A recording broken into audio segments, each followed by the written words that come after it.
Welcome. Welcome. Good morning, Nolan, Bitcoiner. Another episode of The Breakup, a show where we look at our relationship with money. So it's not about Bitcoin charts and prices and, um, you know, counting how many dollars an Austrian school of economics takedown of the fiat system. We're not looking for that here. This is simply about the relationships that come about because of incentive systems and overall structure of our society. And what we're arguing here is that in order to get away from fiat and embrace Bitcoin, it isn't about buying Bitcoin with dollars. It's about looking at these incentive systems, looking at the relationships which exist with money and between counterparties who are using that money, and the systems they create, and then comparing and contrasting them. And the point of this show is arguing that the mindset of a relationship breakup is really a better way to look at our relationship with money and what it brings about in the world. Today, I want to talk about a subject that's near and dear to my heart: education. So before Bitcoin was invented, before I was a lawyer, before I was working with the Senate Banking Committee, before all of those things, I was a teacher. I taught while I was a law student. I was a substitute high school teacher and substitute elementary school teacher. So I taught, pretty regularly in the Quebec education system. And previous to that, I was a teacher in South Korea. Between my undergrad and my law school, I taught in South Korea in these things called hagwons, which are kind of like private education schools, like study schools they call them. I think is the literal translation. What happens is every kid goes to the public school in the day, and then in the early evening they end up going to these hagwons to learn either English or whatever. When I was in Korea, I taught in all of the system in the end. I started as a hagwon teacher, my first 10 months there, and then I did another 10-month stint where I was sort of a free agent, and I taught in both public schools, private schools, hagwons, uh, private lessons, you name it. I kind of did everything. Just because it was a lot more profitable to do everything in my second year, and I learned that after being there for the first 10 months, working for one school with a couple of private lessons. But I sort of adapted and taught across the field then.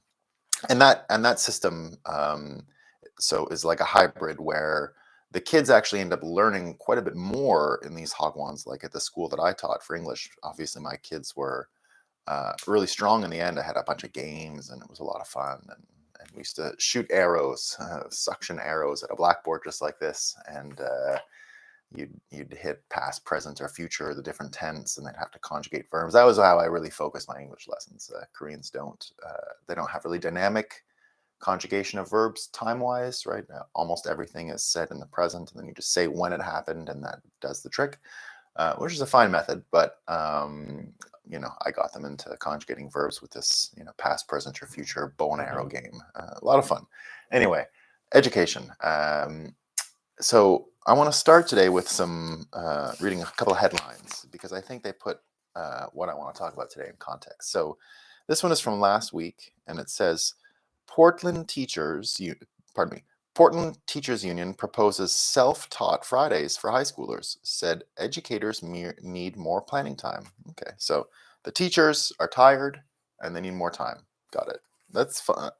Not a criticism of getting tired at your job. Everybody gets tired. So, but I want you to think about what the news is reporting on here. So teachers are tired. No school Fridays in order to plan to, I guess, get education better. I got another one here. This is a quote from a math teacher in Washington State. So the last one was in Oregon, Portland. This is from Washington State, also last week. And this was a quote from NPR. So NPR had, I guess, a speaker on, and the quote is, "Many of us right now, we're in survival mode from last year. We're fighting to make it through the year, through the month, through the week. Some of us even through the day." Okay, so two teachers with quotes about general fatigue, burnout. I don't have the numbers here in front of me, but I'll tell you right now, from my experience, so forget about the Korean experience that I had. When I worked in the public school system here in Quebec, I taught at my old high school, my old elementary school, as well as other high schools, other elementary schools.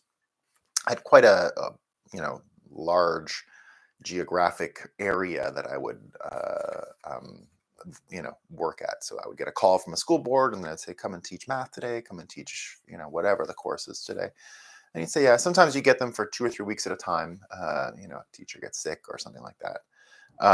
But I'll tell you anecdotally, one of the most important reasons for which I would be called in to be a supply teacher was burnout, right? Teachers would get tired on a Friday and on a Monday, couldn't go back. You get a call that morning, oh, XY teacher can't come in, they're having a tough day. And then I would go in and do the class. It was usually the toughest classes because I was a young man and could handle them and had a lot of patience for loudness and misbehaved kids. So I wasn't a strict disciplinarian or anything like that. I'd kind of trick them and tell them stories and funny things and do my best to get them on board. Not always successful. It's a tough game. But pretty good enough that they'd always call me for a lot of these troubled classes and a lot of the teachers that were getting burnt out. So I had a pretty good vantage point on how it happened, when it was going down, and the things that caused it. So this course, this whole thing is not about teachers having trouble. I mentioned the two of them only to make a point, right? And to underline a bit of the incentive systems. And that's what really this is about, right? So when we think of how money can, and our relationship with money can pollute systems that we already have and sort of break the point of them, we can do that by looking at the different relationships, right? So what I mentioned earlier about the schools and the teachers being stressed out, it's important, right? Because the way our education system has evolved is this top-down method, right? And I'll explain what happened. Money, right, in the public system only comes in from one direction, right? So the government pays for, with taxes, the education. In this case of a lot of the United States, this is in different zip codes, property taxes, local municipalities often pay for the public education. Not always the case. Some states do. Some I'm not sure what comes in federal, but I transfer payments to different states in order to pay for it. I think the states in the end are the ones who are signing the education bills, but or checks, I should say. But in general, what you have is a system where the money comes from administrators and government, and then it goes into the schools, and then the students are finally the beneficiaries of what's produced from this relationship here. Now, when you hear the quotes like I just shared about the fatigue of the teachers, right? What that can often be included in, and the way that gets manifested in the real world, is through collective bargaining. Collective bargaining between the teachers' unions and the school boards, the administrations, the governments, and all the different entities that are involved on the money side, right? So you've got schools and the administration here that have an awful lot of dialogue when it comes to collective bargaining. So what you heard from that Portland quote in the state of Oregon is a part, I believe, that would have to go through the collective bargaining, right? So teachers would ask for, this new system where they would use Friday as a planning day. Students would go home, and so they would have a course sort of, or the school day would be represented from what happened from that collective bargaining agreement. So you get that a lot in, especially big states where they have a ton of public schools, and the collective bargaining becomes a matter of, it becomes the biggest subject in the area. The province of Ontario, which is the biggest state in Canada, a sub-federal state, regularly gets into this trouble where the collective bargaining goes south between the large public sector union for all of the teachers and the government. So pretty frequent strikes in that state. Fewer in my province of Quebec, or from what I gather, in some big states, but in the case of others like Ontario, it's a massive problem, right? Just a huge problem. So the issue then becomes the collective bargaining here, right? The money that goes between the government and the schools has a major effect, and ends up determining this top-down system. And that is, who's the customers in this service delivery? Who are the customers, right? In this case, you might think of it as the student, but they're not really part of the collective bargaining, right? It's the teachers' union. It's not the students' union, right? So I'm not arguing for a reformation of a teachers' union and its, you know, relationship with the government. I mean, that's just the way it is now, right? This is basically the public school system. So the students at the bottom of this list, right, or of this infograph, show sort of where they are in the priority set, according to me. I mean, you could argue it different than this, but the argument I'm going to make is that because the money only really flows between these two parties, and the dialogue of, you know, where does the money go, who needs the money, how do we spend it, is really just between these two parties here, right?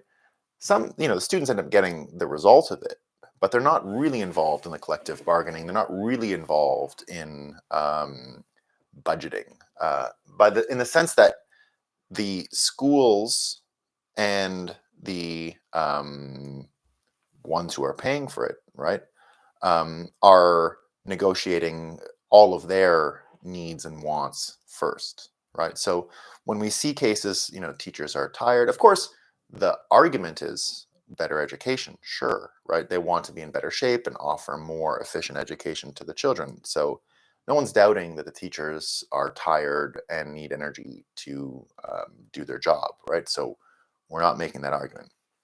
All we're saying is that the incentives here, right, the schools, right, are not really incentivized to put the children's needs first, right? They're incentivized to make sure the money keeps coming in so that the business can be sustained and they can keep educating, right? So the dialogue between money here is really just between these two parties, right? The customer in this case is kind of forgotten, right? There is no customer other than the schools themselves and the people giving them money, right? Those are the two main parties involved in almost all budgeting talks around schools and in most aspects of what goes on with how money is distributed and allocated. Now, Bitcoiners have mostly rejected this system for a number of reasons. So, you know, what's being taught is a problem for most Bitcoiners. So they don't really want the people paying the bills to have such a say in the curriculum. But you get that in the private school system already. You have that optionality with private schools, right? So um, the opposite of this top-down system, right? And once again, because the system is only between government and the schools themselves, they've forgotten who the customer is. Bitcoiners, right? Bitcoiners, um, while promoting homeschool, are really promoting the idea that the parents are the customers, right? So in here, in the top-down system, if you try to imagine who the customers are in the end, it's where the money's coming from, right? In the same way that if you're, you know, it's very obvious if you're selling a product, the customer is the buyer, right? But that's the one who's giving you the money and is allowing you to have a whole business afterwards. Successful businesses, you know, get all that money to the top because the bottom, the customer base, is responding to the offering of the business and you know, buying whatever that service or product is. So there's kind of a feedback loop between the customers and the amount of customers there are, what the customers want and what they do, and what ends up happening at the top of the company, right? A well-run company anyway. Um, Now, because the money is coming in the case of the public schools from the government itself, right? It's almost like considering them the customers, right? So the schools don't really have to think about the students as much, right?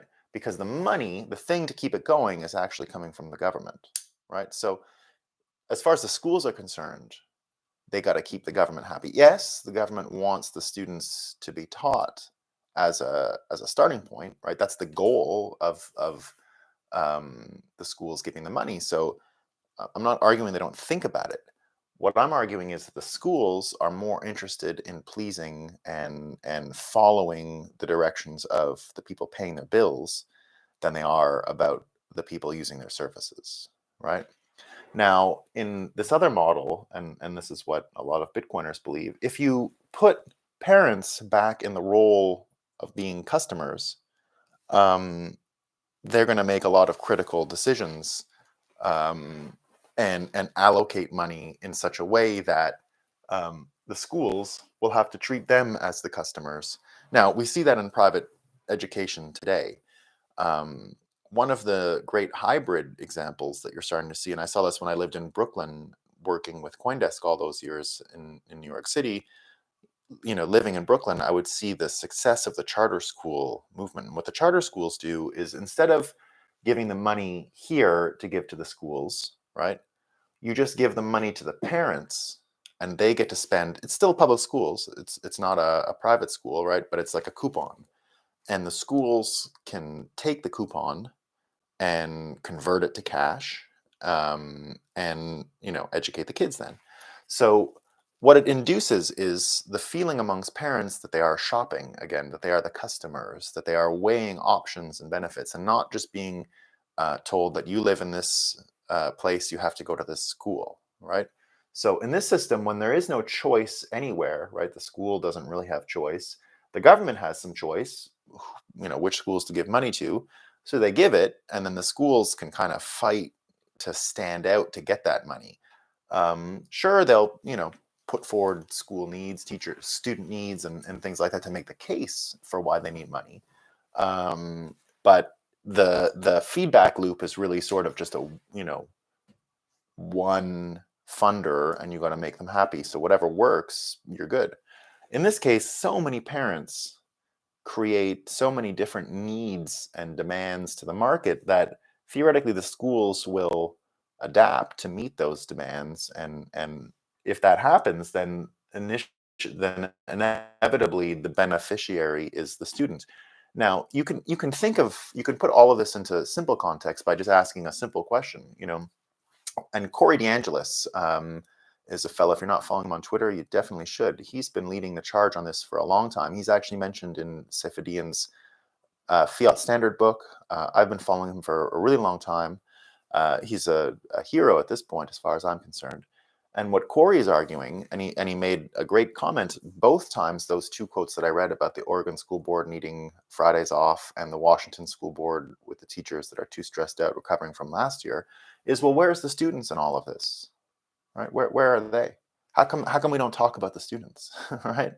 Because they're not really a part of the incentive structure, right? So when they're saying the teachers are tired and all these people, and then the teachers, you see it a lot with the masks too, right? You see it a lot with the masks. Teachers don't have to wear the masks, but the students do. Well, the teachers union, made sure they didn't have to wear masks. Teachers union do the same with the vaccine mandates, right? So teachers unions will make sure that not all teachers require the vaccine. It didn't happen in every area, but it happened an awful lot, right? I saw it several times. You see it in schools all the time. Teachers do not have to wear the mask because they have their collective bargaining on their side, their teachers union that fights towards the funders and makes sure the teachers get what they need. Students, of course, are an afterthought in both cases, right? If teachers need Friday off, well, do the students need Friday off to do? They said self-learn, right? But the self-learning hasn't been going so well for a lot of families. A lot of parents had to lose their jobs just to stay with their kids because there was no more school last year, right? So in this case, right, the students are just not thought of as customers, and nor are they really the customers. Inevitably, the customers are the parents, right? The product they want is good education, but the customers are the parents, right? That's what we've sort of taken out, right? When you remove the true customer here, the parents, and their need to shop around for the best services and their need to inject market forces through their choice, um, you don't really have that, right? It's just gone. It's erased here. It's not forgotten. It's completely forgotten, and that likely comes with this part of the money, right? They can just vote more money and allocate more money from the government. Doesn't really have to get it right because more money's coming. The teachers are getting paid. They're going to keep, they're going to keep their jobs. Now, in the bottom-up system, if you forget, if you imagine there's a world where the money isn't infinite and they can't just print more in order to fund schools and stuff like that, and they actually have to deliver services in order to stay open, right? Because the customers just won't choose it anymore, like a restaurant, right? If the food's no good, people are getting sick, well, no one's going to go to the restaurant, and the restaurant's going to have a lot of trouble. So if parents aren't sending their kids to a school because it's not good and it's not doing what the parents hope, then the school's going to go out of business. But if the parents see that the schools are giving health, fulfillment, education, the real things that schools are supposed to do, then parents are going to choose it. And of course, students are going to do great afterwards. Now, you can already see with critical race theory, for example, this is starting to become much more clear to people. When the critical race theory agenda came out, right, schools were being told by administrators that it was really important. You'd get funding to do it. Now, they say it's not there, but it is the system. As Bill Maher explained, it's structural, right? It's structural. It's not courses per se, but it is structural. And I think he was completely right about that. Some of the stuff is really structural at this point, right? And in the end, because it is so structural, and the money comes with objectives, other goals are injected because the customer is the government. The government will have, objectives, and they'll attach those objectives to the money. You see it in cars. I refuse to buy. I love the electric cars. This is another story. But I refuse to buy combustion engine vehicles made after the government got ownership of a lot of the car companies after the financial crisis in 2008, because policy objectives became a major requirement to engineering. So that's why you have all these little plastic pieces in, incredibly over engineered four-wheel drive transmissions and things like that, right? Where they'll break because the tiny little light pieces were used for construction in order to keep the weight of the part down in order to fulfill emissions standards, because the policymakers now were part owners and were injecting capital and had to get their policy objectives met. So I drive cars from before that. So V8 engines made of, iron that weigh tons, just tons, but they don't break, right? They're not going to fall apart because of the engineering. Now, I'm a fan of all kinds of cars, but that's just a personal decision that I made. And so far, so good. Cars are old, but bulletproof in a lot of ways, really bulletproof, because it was still the needs of the customers that determined exactly what the car was going to do. And I've got one, for example, it's an old Land Cruiser, Toyota Land Cruiser. And this thing weighs a ton, but it's a tank, right? It's an absolute tank. The stuff that it's made of, even when I get mechanics to look at it, they say they just don't make stuff like this anymore. It's not even that old, right? This is I think it's an '05 or an '06 or something. It's old enough now, but it looks completely different than any modern car you'll get, especially when it comes to the durability of the parts put in. Now, electric cars are something else altogether, which I'm, really enthusiastic about, but it's because of the reduction of parts, right? Far fewer parts required in an electric car than in a combustion engine vehicle, which is, one of the great appeals.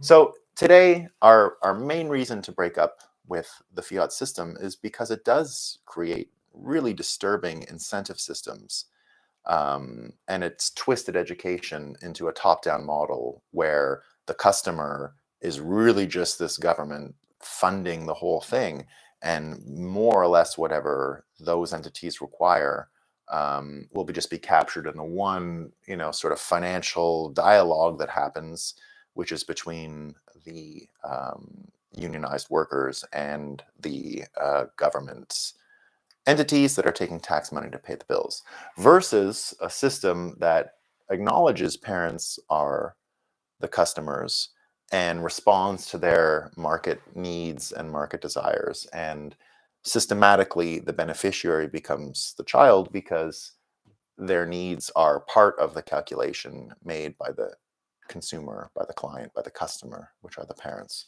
So Bitcoin does offer, by taking the money out of the education system, this does not mean funding out of the education system. It just means the dialogue of where the money is being allocated. So you don't really need Bitcoin to break up with this system. This is not dependent on Bitcoin whatsoever, right? I'm not sure if Corey DeAngelis is a Bitcoiner, but I support him in his efforts to rejig the economy around education to look an awful lot more like a Bitcoin-based economy, to be bottom up and to have the kids' needs as the primary motivational organizing principle. So that's all for today, guys. Education, and as a teacher, as a former teacher, I hope to bring some of those schools to this show. So I hope to bring some of those skills to this show. All right, everyone. Ciao, ciao.